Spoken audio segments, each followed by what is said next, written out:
वालेकुम, मैं हूं आपका मेज़बान अज़हर खान न्याज़ी और आप देख रहे हैं मेरा एक के न्यूज़। और इस टाइम पे मैं मौजूद हूं फेरी हॉल में, और फेरी हॉल में आज एक बेहतरीन फेस्टिवल का आगाज़ किया गया और इस फेस्टिवल में एंटिक कारें जो हैं वो मुतारिफ कराई गई हैं और इस एंटिक कारों को लाया गया है। ये काफ़ी कराची के वो लोग हैं जिन्होंने अपने पुराने ज़माने की कारों को बहुत बेहतरीन तरीके से और अच्छे तरीके से रखा हुआ है और इनकी बहुत हिफाजत की गई है। तो चलें चलते हैं और आपको ये एंटिक कारें, ये जो पुराने ज़माने की कारें हैं, ये आपको दिखाते हैं और इनके जो फीचर्स हैं, इनके अंदर जो चीज़ें इन्होंने नस्ब की गई हैं वो भी आपको दिखाते हैं और उनके जो ओनर्स हैं और उनके जो आगे संभालने वाले लोग हैं उनसे भी बात कराते हैं। तो चलते हैं आगे और कारों को देखते हैं। तो चलें चलते हैं आगे कारों की।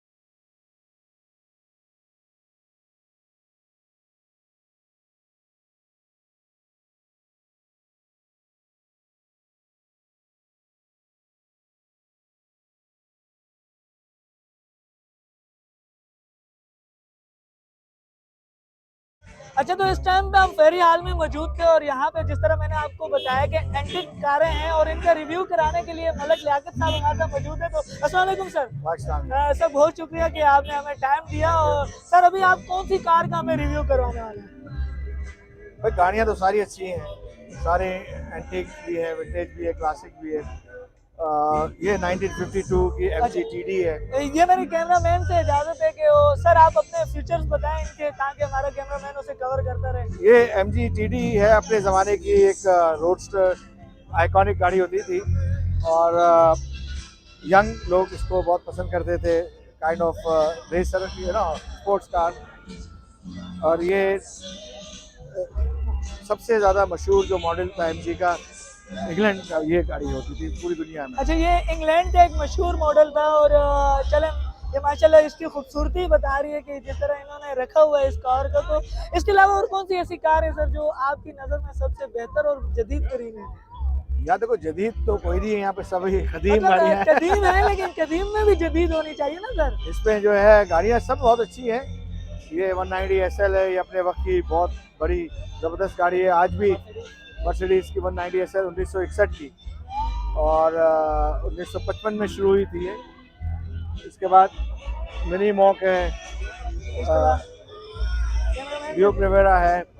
तो गाड़ियाँ सारी बहुत अच्छी हैं और सब ने बड़ी दिल जान से इसको बनाया है, रखा हुआ है, ताकि इसको नेक्स्ट जनरेशन के लिए हम इसको संभाल के रखें। एक अच्छी हॉबी है और लोगों को रोज़गार मिलता है। एक गाड़ी जब बनती है उसमें मैकेनिक, पेंटर, डेंटर, टायर वाला, इलेक्ट्रिशियन, सीट बनाने वाला, इतने लोगों को रोज़गार मिलता है।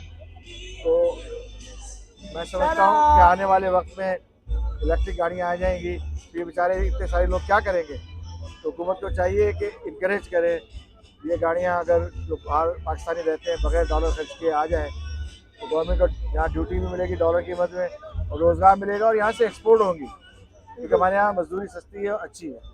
सर ऐसी आने वाले वक्तों में कोई ऐसा टाइम जो आने वाला है, आप देख रहे हैं पाकिस्तान के हालात भी और जिस तरह पाकिस्तान के इस टाइम पे मौजूदा हालात हैं, तो इस बारे में आप मुझे ये बता सकते हैं कि कोई ऐसी गाड़ी जो आपके पास टाइम पे वो कार हो, या कोई ऐसी मुतारिफ कराना चाह रहे हैं जो आपकी नज़र में कोई हो, तो उसके बारे में बता सकते हैं जो पाकिस्तान के अवाम को बड़ा फ़ायदा हो उससे? देखिए, पाकिस्तान के अवाम को फ़ायदा, हमारे पास जो सबसे बड़ा रिसोर्स है मेहनत का शुरू, हमारे मजदूर, हमारे लोग। हम बाहर से जो बिल्कुल खस्ता हाल गाड़ियाँ होती है वो मंगाएं और उसको बनाएं, उसको वैल्यूएट करें और उसको एक्सपोर्ट कर दें। मिसाल, ये 5,000 8,000 की डॉलर की गाड़ी आती है, वो 50,000 60,000 1 लाख 2 लाख डॉलर की गाड़ी होती है। अभी एक गाड़ी यहाँ थी गई है, वो उन्होंने 20-25 हज़ार डॉलर की खरीदी थी वहाँ से।